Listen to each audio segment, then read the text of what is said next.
Olá pessoal, tudo bem? Estou passando aqui o professor Erinaldo para conversar um pouquinho com vocês rapidamente sobre a questão do mapa da disciplina de modelagem de software que tem levado alguns alunos aí a uma certa preocupação. Então eu pretendo trabalhar com o que se pede aqui na disciplina para a gente conversar um pouquinho, entender, ver quais são as principais dificuldades, as principais demandas e a gente tentar então diminuir as dúvidas que existem aí, certo? O que acontece hoje, pessoal? Nós temos um projeto, um problema a ser resolvido e esse problema ele é resolvido computacionalmente através do desenvolvimento de um software. Esse software precisa ser modelado. Quando a gente fala em modelagem, a gente fala em quatro situações diferentes de modelagem. Eu preciso modelar o contexto dele, onde eu vou definir o escopo, o limite desse sistema. E aí eu preciso pensar em outras partes, por exemplo, em interação. Quem interage com esse sistema, ou seja, quem está fora do sistema que interage com ele. Então eu posso definir aí, por exemplo, os papéis, as responsabilidades, e eu vou definir, por exemplo, quem são os atores e o que esses atores fazem com o meu sistema. Então eu preciso ler, entender quais são os requisitos, quais são as necessidades. E em cima de entender essas necessidades, eu preciso definir quais são esses atores que trabalham com o meu sistema. Eu preciso também, dentro desse contexto, pensar em como eu vou implantar esse sistema. Eu preciso pensar na lógica, eu preciso pensar no negócio, mas eu preciso implantar. O que é implantar? Fazer com que o sistema de fato funcione. Para o sistema funcionar de fato, eu preciso criar esse sistema, modelar esse sistema em cima de uma arquitetura de software. Esse software ele vai ser monolítico, vai ser tudo respondido em cima dele. Esse sistema de software ele vai ser dividido em camadas, cada camada com uma responsabilidade diferente. Esse sistema ele trabalha com cliente-servidor. Esse meu sistema ele trabalha com software de terceiros, ele trabalha com serviços de outros. Esse meu sistema ele é para web. Então eu preciso pensar em todas as situações, em todas essas camadas, em todos esses, em toda essa forma de como eu vou implementar o sistema, que é a arquitetura do sistema. E eu preciso ter lá componentes que permitam com que essa arquitetura seja feita. Por outra situação, eu preciso compreender como é que acontecem as etapas do processo de negócio. Como é que eu vou fazer alguma coisa que eu não consigo entender como funciona? Então eu preciso criar mecanismos de compreensão. Um deles é o diagrama de atividades. Então, basicamente, nesse nosso sistema, pede-se que primeiro você indique, talvez não seja a primeira, talvez seja a última resposta. Não é porque é a primeira pergunta que é a primeira que você tem que responder, certo? A ordem das perguntas não necessariamente precisam ser naquela ordem ser respondidas. Talvez eu tenha que entender o negócio. Se eu vou entender o negócio como um todo, eu preciso definir, por exemplo, qual é o escopo, quem é que está dentro, quem é que está fora, o que é o meu sistema, com quem que ele conversa. Talvez eu precise identificar isso daí definindo responsabilidades, quem faz tal coisa. E eu preciso então começar pelo diagrama de casos de uso. Talvez não seja o diagrama de casos de uso o primeiro a ser feito, se eu não entendi o processo do negócio. Então eu preciso desenhar o processo do negócio. Como é que eu desenho o processo do negócio? Eu vou pegar o negócio desde o princípio, desde como ele começa até onde ele termina, e eu vou utilizar o diagrama de atividades. Então, não necessariamente a primeira pergunta é a primeira que eu tenho que responder. Talvez eu tenha que primeiro entender o ciclo de negócio, depois eu tenho que modelar esse ciclo de negócio por responsabilidades. Dividindo as responsabilidades, eu consigo entender quem está dentro e quem está fora, consigo delimitar o meu contexto. E a última etapa, por exemplo, eu vou pensar nessa arquitetura e como é que essa arquitetura vai se comprometer, ser comprovada, ser feita de fato. Então eu preciso entender todo esse processo, certo? Então é fundamental com que eu entenda alguma coisa para que eu possa falar. Nosso objetivo então no mapa aqui, né, o nosso mapa aqui da disciplina, ele traz essas representações. Primeiro, divisão do meu sistema em sistemas menores, em subsistemas, em camadas, em partições, em pedaços.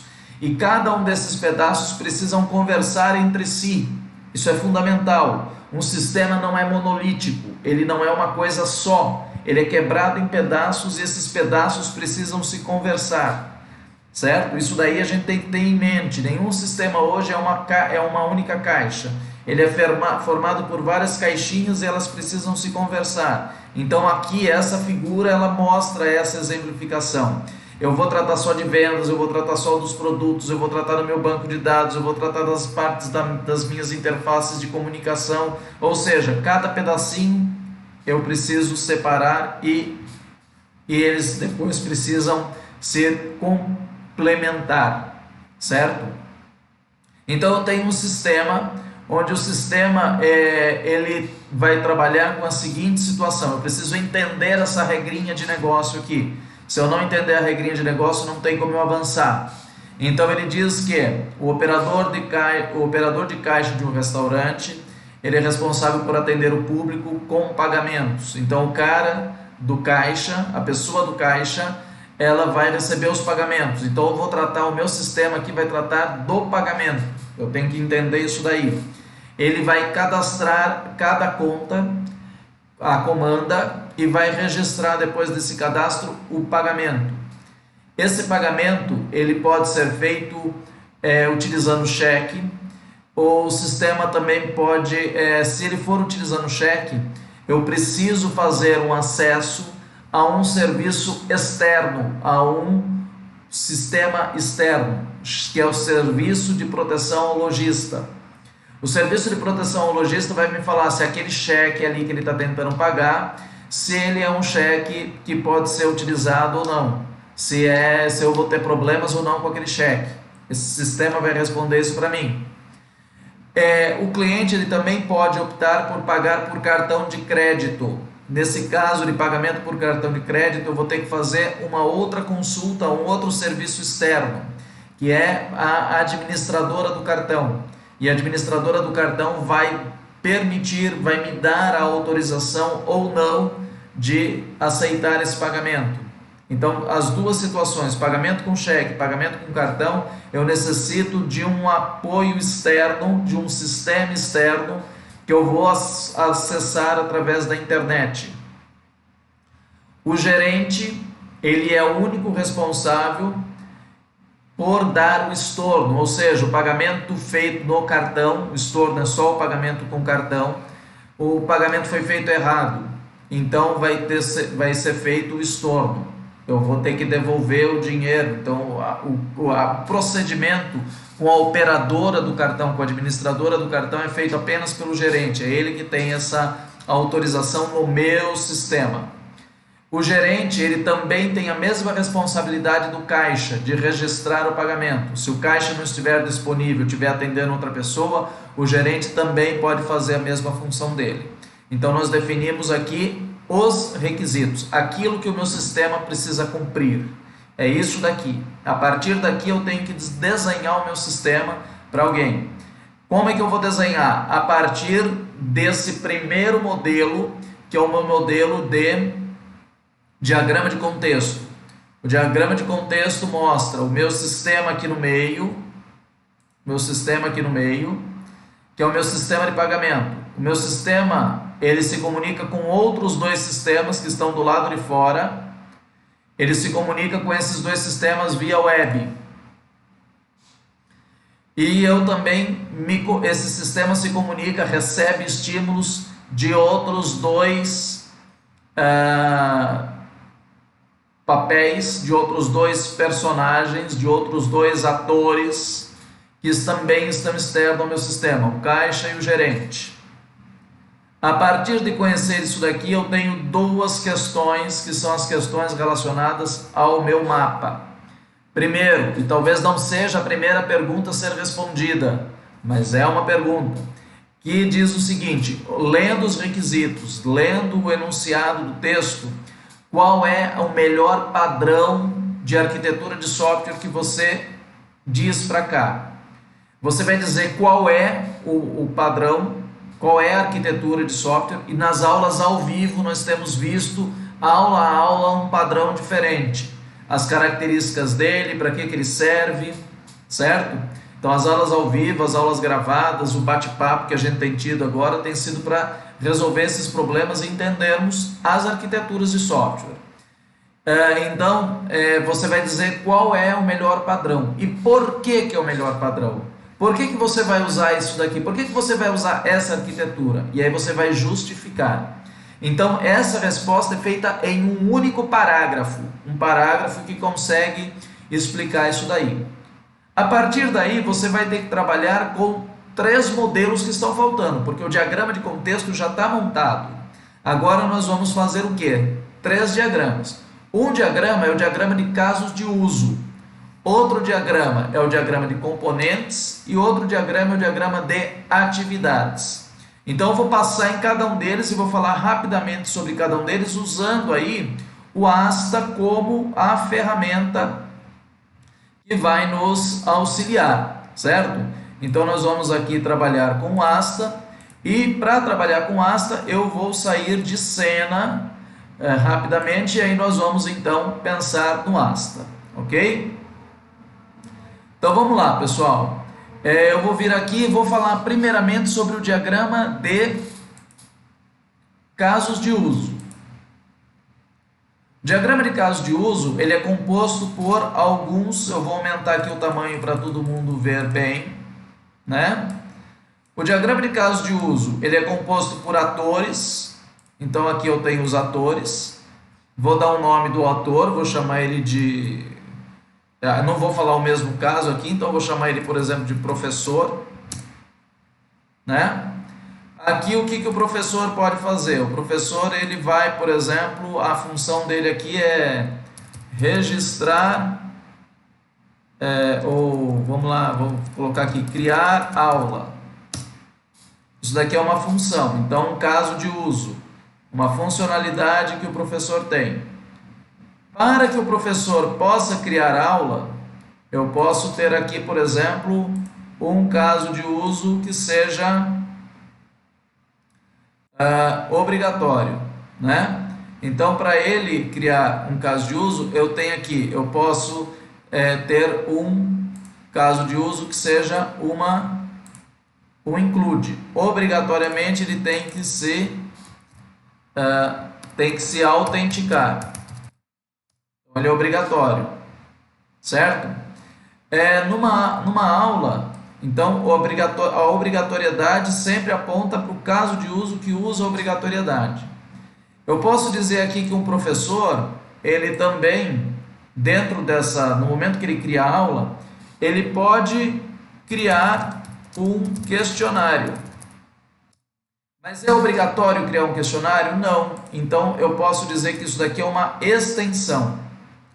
É uma situação que é uma extensão, não é uma obrigatoriedade. Então eu tenho situações aqui que representam algo que é obrigatório e eu tenho situações que representam algo que é opcional.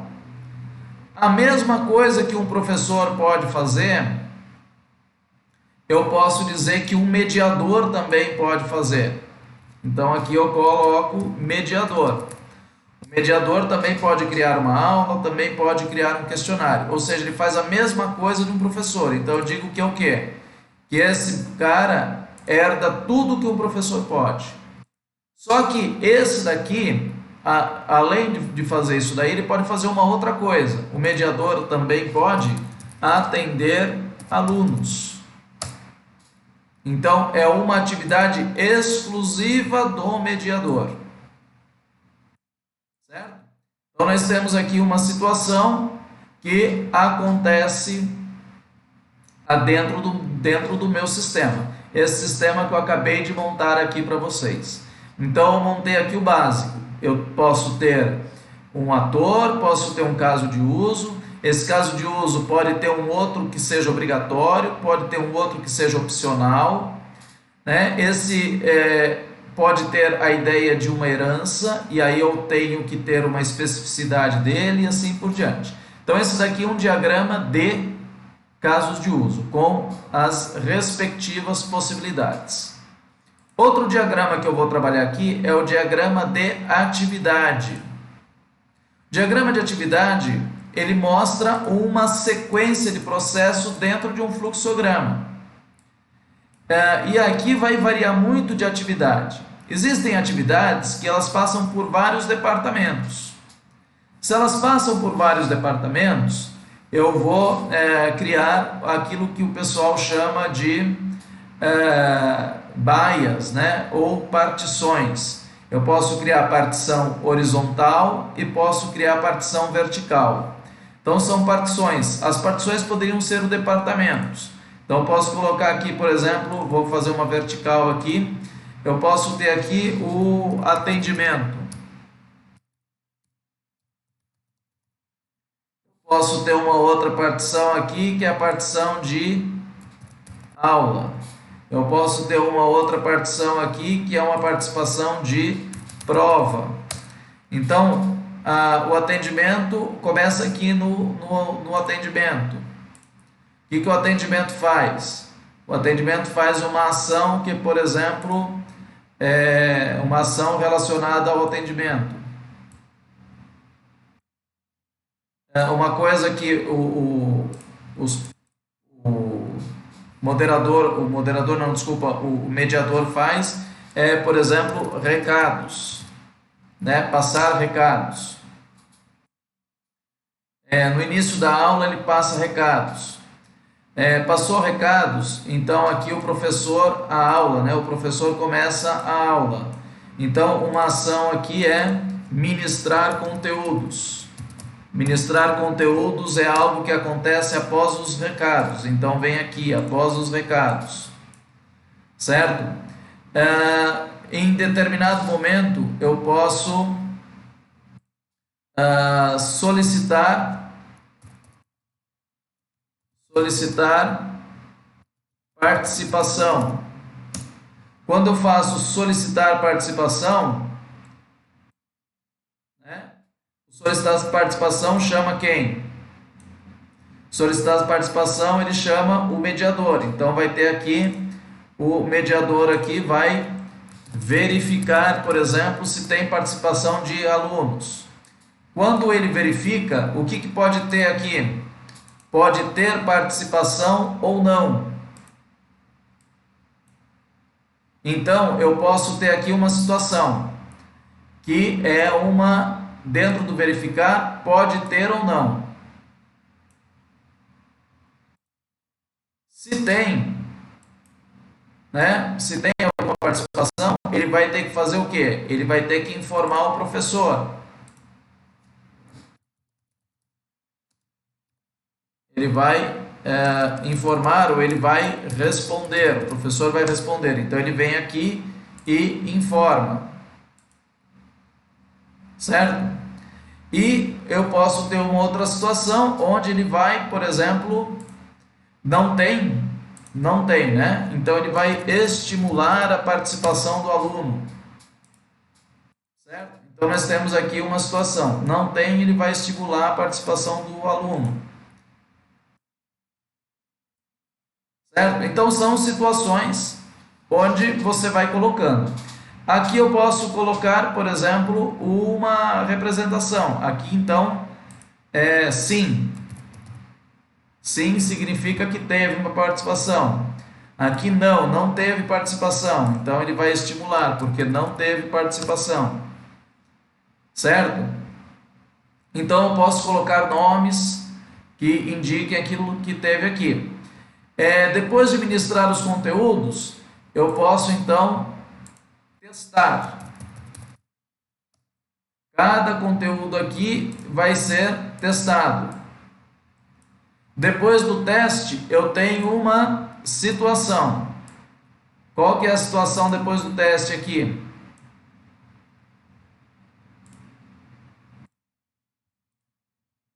Essa situação depois do teste é uma avaliação.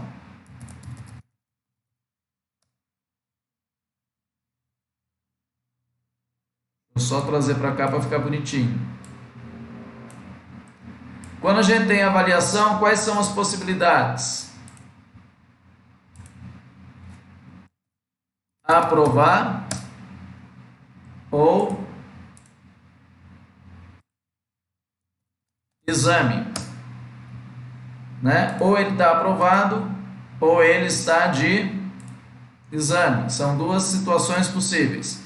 Aprovado ou de exame, o que acontece com esse aluno? Né? No final dos dois, é a partir do teste, é a partir da prova que ele finaliza então. Então aqui os dois apontam para um único final, certo? Apontam para o único final. Essa daqui é uma ideia de um diagrama de atividades. Esse daqui é um diagrama de atividades. Esse diagrama de atividades, ele foi feito de que forma? Ele foi feito em várias etapas, certo? Foi feito em várias etapas. Mas eu posso ter um diagrama de atividades que tenha uma única etapa, que não tenha repartições. Então eu tenho que entender o problema e dizer, ó, esse problema é dividido em departamentos. Esse daqui não é feito num único departamento. Se é feito num único departamento, vou criar então aqui um diagrama de atividades, um novo diagrama de atividades que tenha um único departamento. É feito em um único jeito. Então, por exemplo, eu venho aqui, o aluno vem para fazer matrícula, certo? Então eu vou aqui, por exemplo, na matrícula eu vou solicitar dados do aluno. Solicitei dados desse aluno aqui. Quando eu solicito dados do aluno, eu vou aqui informar os cursos.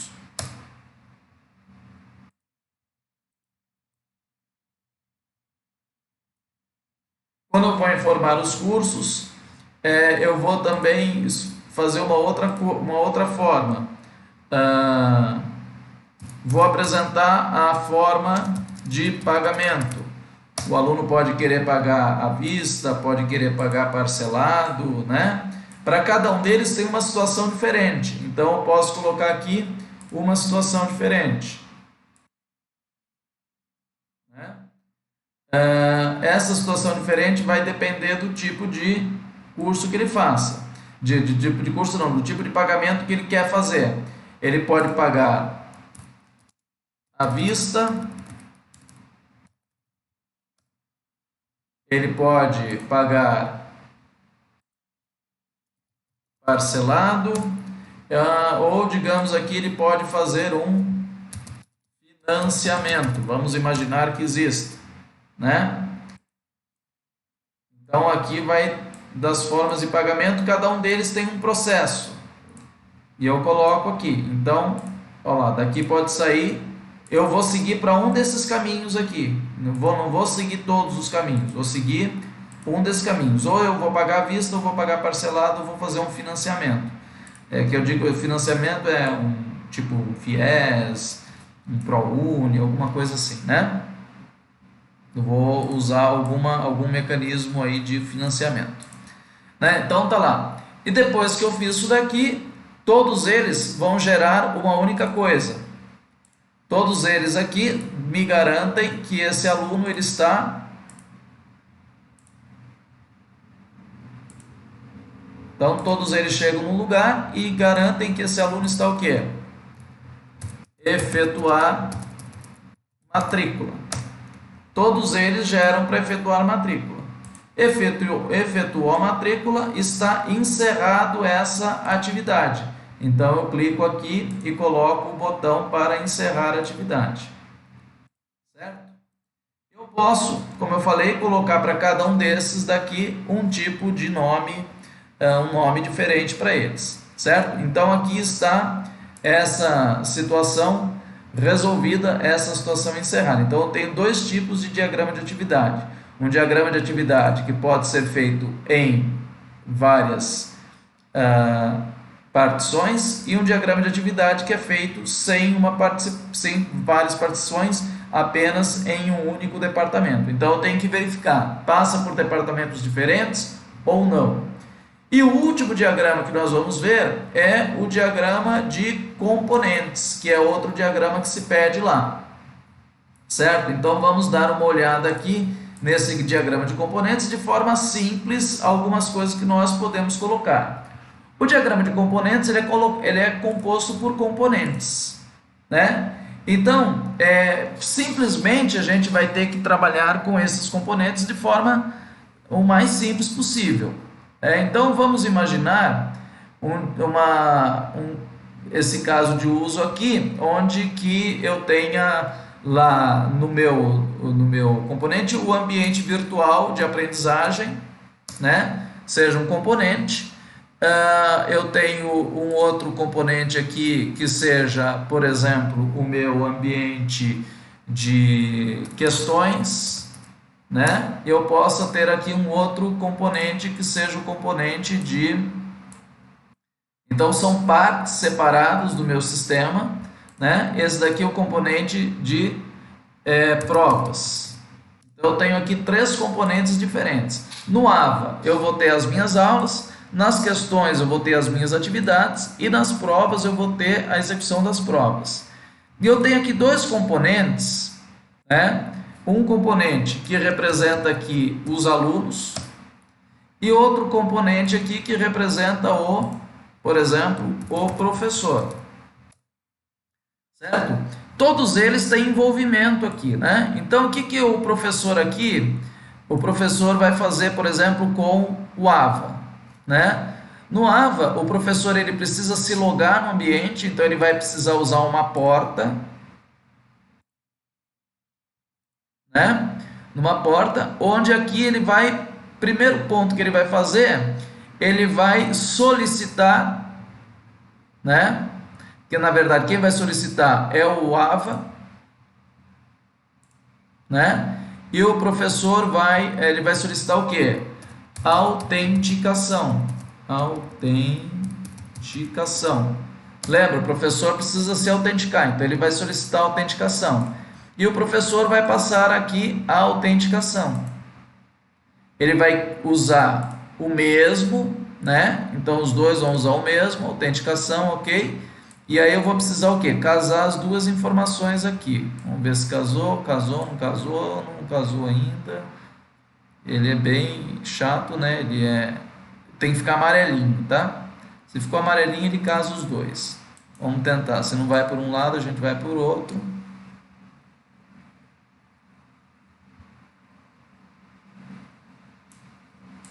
Pensa num cara teimoso. Aí, ó, ficou amarelinho. Com o amarelinho, soltei, ele casou os dois. Eu tenho então uma interface. Através de uma interface, através do meu computador, da minha casa, eu entro lá e me autentico no AVA, né? Aí no AVA eu vou começar então a fazer a minha aula. Primeiro autenticar, e aí depois eu tenho aqui, por exemplo, eu tenho que vir aqui, tem uma porta também aqui com o professor, e aí eu vou dentro dessa porta onde eu vou acessar o estúdio, né? Eu vou solicitar aqui o estúdio, né? Vou criar um novo aqui que eu vou chamar de estúdio. Eu solicito o estúdio e o sistema me dá o estúdio para que eu possa utilizar, certo? Olha lá, ficou amarelinho, agora ficou fácil. Ficou amarelinho, ficou fácil. O professor, o aluno, a mesma coisa, ele também precisa se autenticar, sei lá, para acessar o AVA, ele precisa se autenticar para acessar as questões e assim por diante, porque senão o outro vai fazendo lá no lugar dele. E a mesma coisa aqui, o professor para fazer as provas, ele também precisa se autenticar, ou seja, o processo de autenticação é comum. Então, em todos eles, eu preciso ter basicamente esses elementos, que são o componente, que é aquilo que o componente faz, e como é que os dois componentes distintos se comunicam? Através de uma interface. Na interface, eu posso ter, de um lado, alguém que faça a requisição, a solicitação, e alguém que forneça a informação, e do outro lado, a mesma coisa, eu faço a requisição e alguém me fornece a informação. Eu tenho que ver quem que faz a requisição e quem que fornece a informação. Então, todos eles apresentam essas mesmas características, certo? Com isso daí, basicamente, a gente tem a resolução da construção do nosso mapa, né? Com esses diagramas, com esses 4 tipos de diagramas distintos que nós fizemos. Nós só temos que ver qual deles é aquele que se encaixa melhor dentro da proposta do nosso problema. Tudo bem? Eu espero que tenha melhorado, que vocês consigam então aí diminuir as dificuldades que vocês estavam enfrentando, para que vocês possam então concluir bem a atividade mapa, ok? Espero ter contribuído e bom trabalho a todos vocês. Até lá, pessoal. Tchau, tchau.